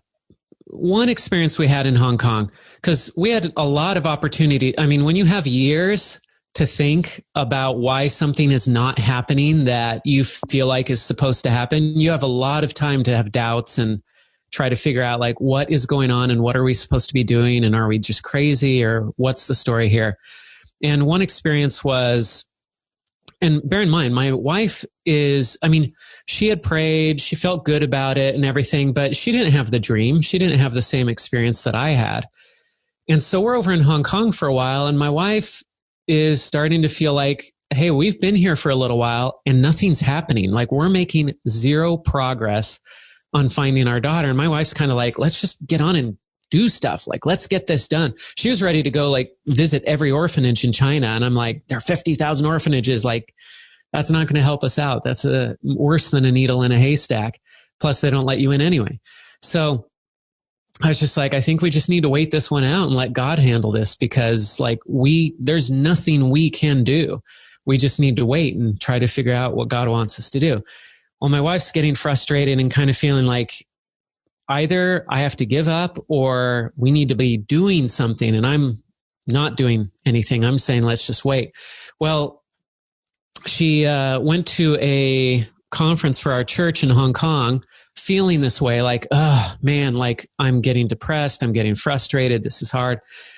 And then she's talking to this lady at the conference, and they just are chit-chatting and everything. And then it comes up that we're there in Asia to find our daughter, an adopted daughter. And the lady says, oh, I've adopted 3 daughters from China. And my wife's like, oh, well, tell me about that, because we love to hear these experiences from other people, see if there's something we can learn. And the lady says, yeah, I had a dream each time. And every time that we adopted another daughter, it happened exactly like it was in each of those 3 dreams. She just said this to my wife. My wife hadn't told her that I had a dream, I don't think.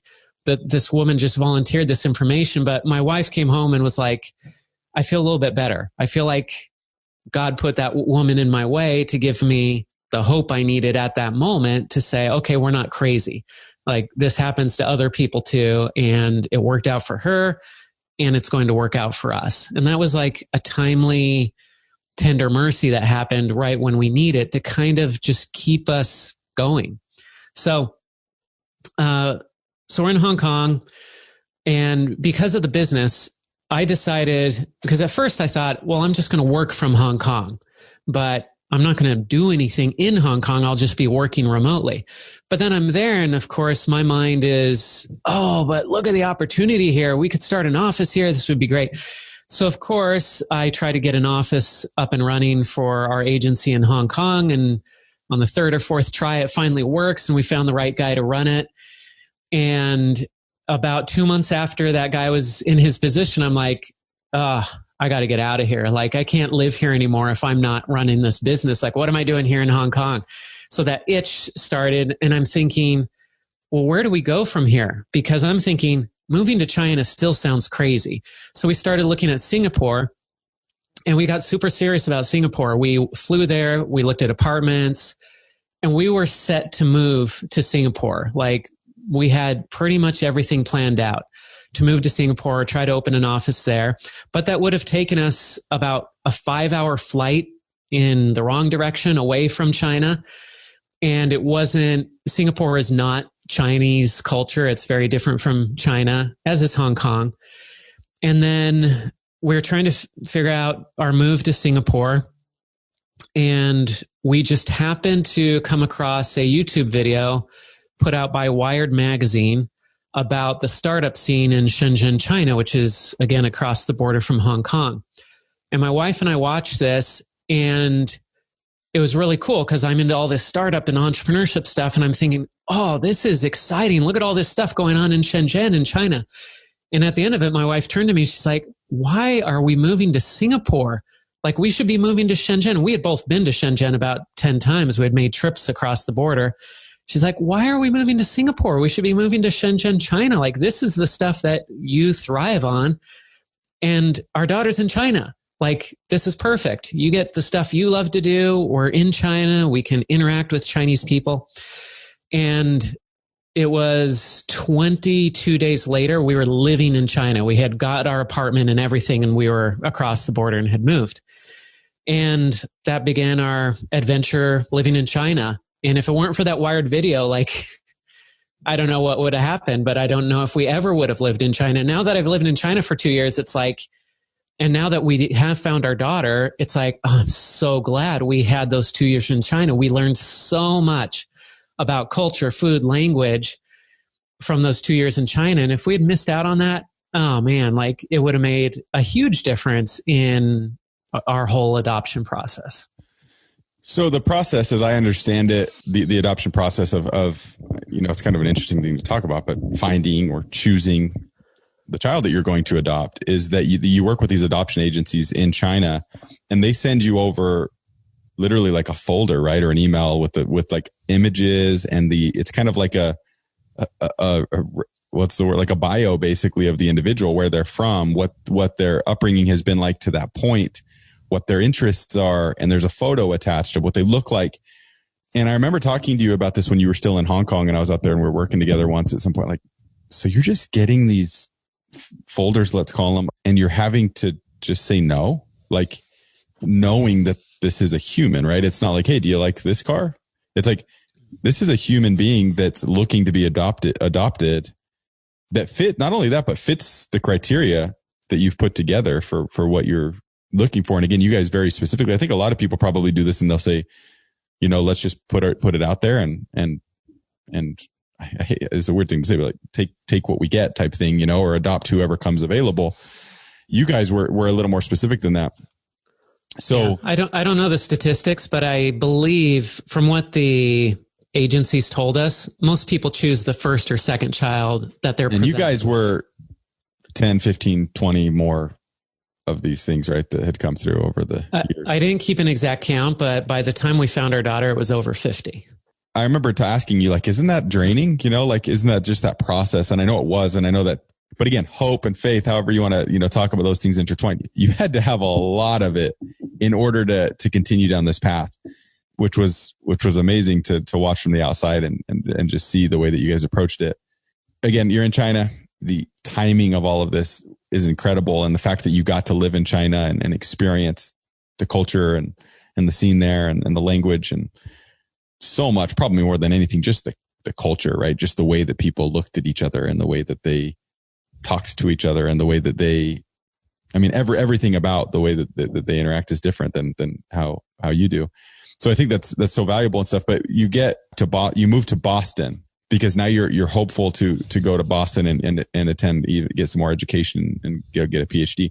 But you knew that was part of the journey along the way. But eventually I remember coming and visiting in Shenzhen and working out there. And I remember talking to you and Bryn, and I remember the conversation with Bryn where I first realized like, oh, I think she's done being here. Like every other time it was like, oh no, they're going, they'll be there forever at this point. Who knows what's going to happen. And I remember the conversation with you guys and especially Bryn, where it was like, she's ready to come home. She's ready to be back in the States. And I know obviously you guys felt that. And then you took that leap and you said, okay, well, we're still going to trust the process. You moved back to the States. Tell me the experience of getting back to Boston, resettling, redoing everything again, and then getting that folder with your daughter's information and knowing that was the right move. And then the steps that you took from there. Yeah. Yeah. So like you said, my wife, one day she just said to me, she's like, I'm done with China. I'm over it. And I loved China. Like I absolutely loved living there, being there. I loved the noise, the pollution, the crazy people, like, sleeping and 3 a.m. in the middle of the night, you hear something that sounds like 2 semi trucks crashing into each other. And you're just like, no, this is China. And I mean, I loved the chaos and activity and everything. But when she said, I'm done, it rang true for me too. I was just like, yeah, you know what? I think our time here is done. It felt like the right time to get out for no particular reason. It just felt like our trip was over. And as we started thinking about it, we thought, maybe there's some good reasons for us not to adopt our daughter while we're still in China. We knew we were adopting an older child, and we were just thinking about things like, hey, if we adopt her while we're in China, what incentive does she have to learn English? She's going to be surrounded by Chinese people. And there were a number of just logistical or practical reasons why we said, maybe it'd be better if we were back in the US, settled in a home, and had a stable environment that we could bring her back to. And of course, we're just dreaming here. We're just hoping that this is the thing, because we've been telling people for years, we're in Asia to adopt our daughter. We're here to find our daughter. I had a dream. I mean, I'm telling people these stories. So it's kind of embarrassing to head back to the US without our daughter, because everybody's got this story in their head. Oh, the Steimle family. Yeah, they're looking for their daughter in China. Wait, they're leaving China and they don't have their daughter? Well, what went wrong? Josh must have been crazy. This is what I'm thinking about, but we also felt like this is what we need to do. This is the right thing. So we moved back to Boston, and 2019, January, we find our place here and we start getting settled in. February, March, we're still, getting settled into life in the United States again and life in this new house and everything. And we're continuing to get files from our adoption agency. And every time we get one, I'm looking at it. I look at the photo. They might send us a short video or two. And my attitude was, I want to adopt every single one of these kids. Like, I'll take all 50 of these kids and I will create my own orphanage and I will be the dad to these 50 kids. Like, that's how I felt. I'm like, it's so hard to say no. And yet every time I looked at one of these profiles, I just said, no, that's not her. It's not her. I just knew it. It was like looking at a photo of a family member and you're just like, no, that's not my family member. I just knew it wasn't her, even though I didn't know what she looked like. And then in May, we got a file and I looked at it and I thought, this one's different. And I started reading it. And it wasn't anything in particular that jumped out at me. I just looked at it and I was like, I think this is her. And I showed it to my wife. Was this the first time you had that reaction? Yeah, I'd had other ones where I was like, I don't know. I mean, maybe this could be her. I mean, I'm willing to consider it. Like, let's think about it. But I never had one where I looked at it and I was like, I think this is it. That never happened before. We prayed about it and we all felt as a family together. I mean, we've been telling our kids that we're adopting your sister from China. We had been telling our kids this since the time that they were 2.5 and 6 months old. Like, this is all they've ever known their whole lives is, yeah, we're moving to Hong Kong and China and we're doing this because we're searching for our sister that mom and dad are going to adopt. This is their whole life. Like, it's literally like all they know. And so we got together as a family, we said a prayer and I'm like bawling and weeping and stuff. And after I finish, our daughter says, well, if dad's crying, then it must be the right thing to do. And so we're like, okay, we're doing this. And then we're looking at the paperwork and we realize she's turning 14 years old in August. So that fits. She's going to be 14. Our other daughter's 12. So like the ages match up and stuff.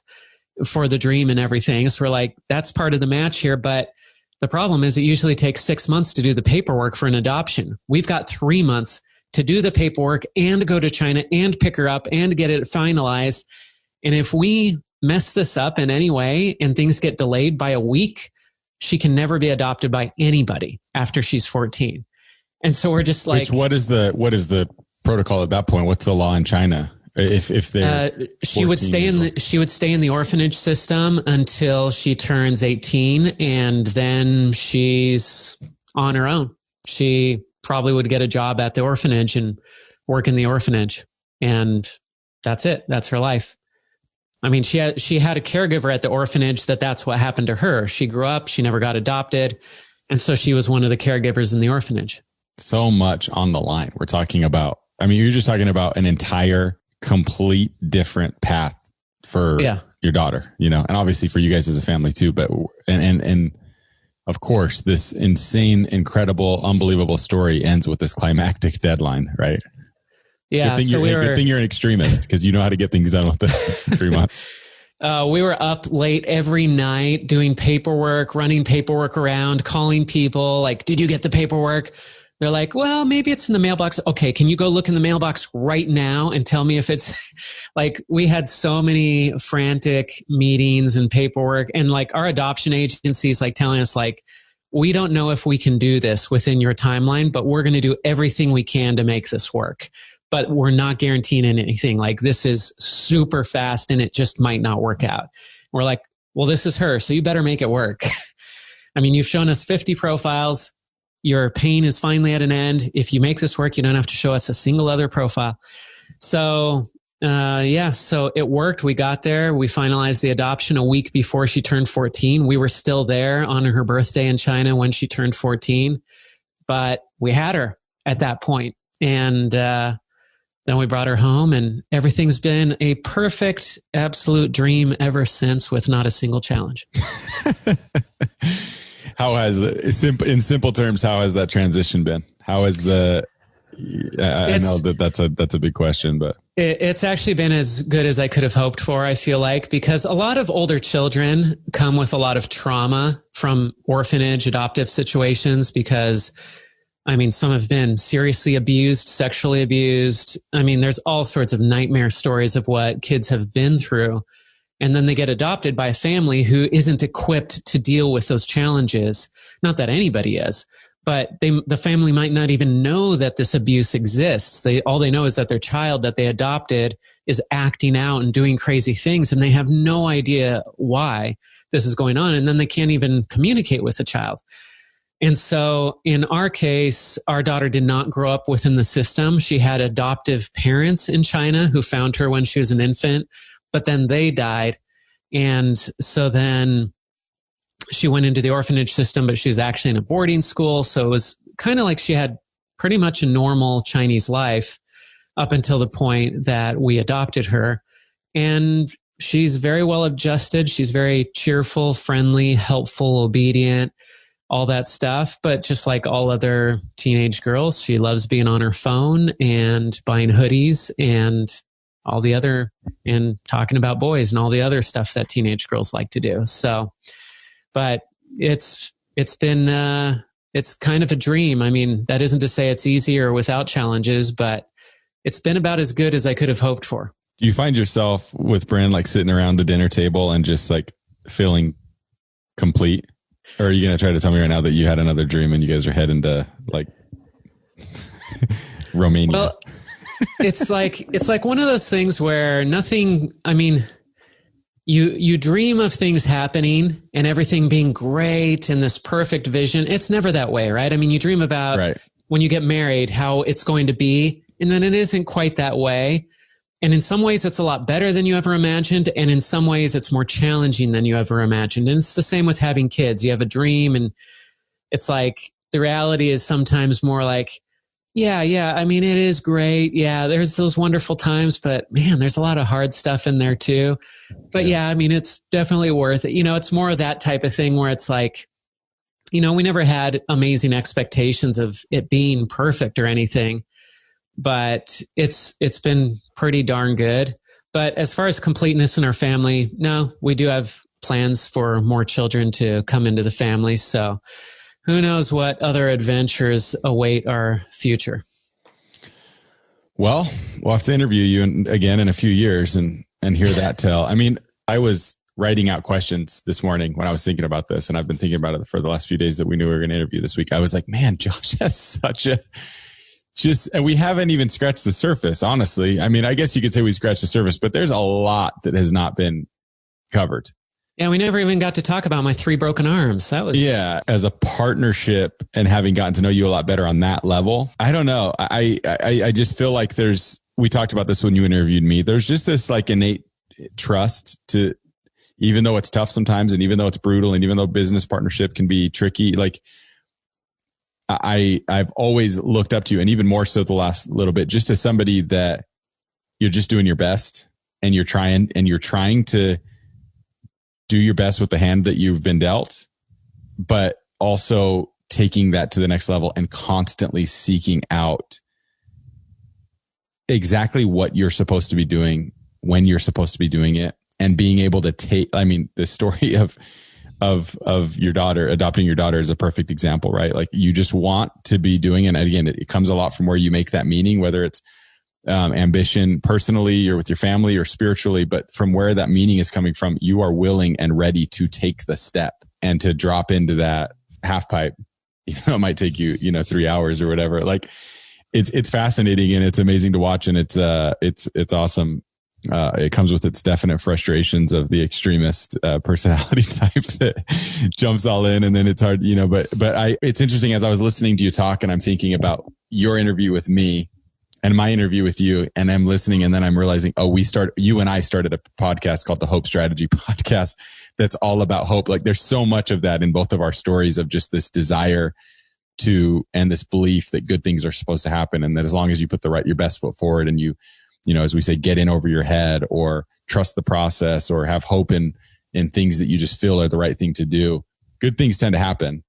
And it's not always going to be rainbows and butterflies. It's not always going to be perfect, but there is a whole lot of hope in the whole journey. Thank you for being on the podcast today. This has been fun. Wow. This will be our longest one, I think. It's been fun. But yeah, I feel like there's so much more to talk about, but I like talking about my experiences, but what I really enjoy when I talk about my experiences is I hope that there's somebody out there listening to it who says, well, gee, if he did that crazy thing, maybe I can do a crazy thing and it'll work out. I hope that somebody listening to this, that there's something that they hear that it gives them permission to do something that they know is the right thing to do, that they've been wanting to do, but for whatever reason, they've been held back by something. I feel like so many good things have come into my life because I was willing to take a risk. I was willing to do something that was scary, but I felt like it was the right thing. And I've made a lot of mistakes too, where I thought something was the right thing and I felt like it was the wrong thing, but I went ahead and I did it anyway. And then I lived to regret it. Oh, but those have been learning experiences as well. And none of them have killed me yet. So I figure, it's all good. As long as I'm learning, as long as I'm progressing, it's good. And I hope that other people out there who are living life and saying, people don't understand me. They think I should be chasing money and that stable job and security and all that, but I just want to learn and progress and have adventures. Like that's what I'm kind of trying to do. And I think that's okay. Obviously, Josh is founder at MWI, the business that I run and that we're still working on together. But there's a lot of other things that you're working on separate from this. So I guess the best place to look and learn more about what you're working on would be joshsteimle.com, publishedauthor.com. 7systemsofinfluence.com. I guess that's the third one. We'll stop there. That's way more than enough URLs for everybody. Wasn't there something like I remember we were talking to Michelle about you getting your domain and it was like you had Sinfluence in one of those or something like that. Yeah. We had to get rid of that one. Now it's 7systemsofinfluence.com. Okay. Until I get 7systems.com, I'm working towards buying that one. Okay. Well, I look forward to the continued partnership and the continued journey. And we'll have another conversation in a couple of years, hearing all about how you got into Harvard and about how you've added to the family since then and all of the amazing things that have transpired. So we'll leave it at that. Thank you for listening to the Hope Strategy Podcast. Hello, it's Corey here. And I just want to thank you so much for listening into the Hope Strategy Podcast.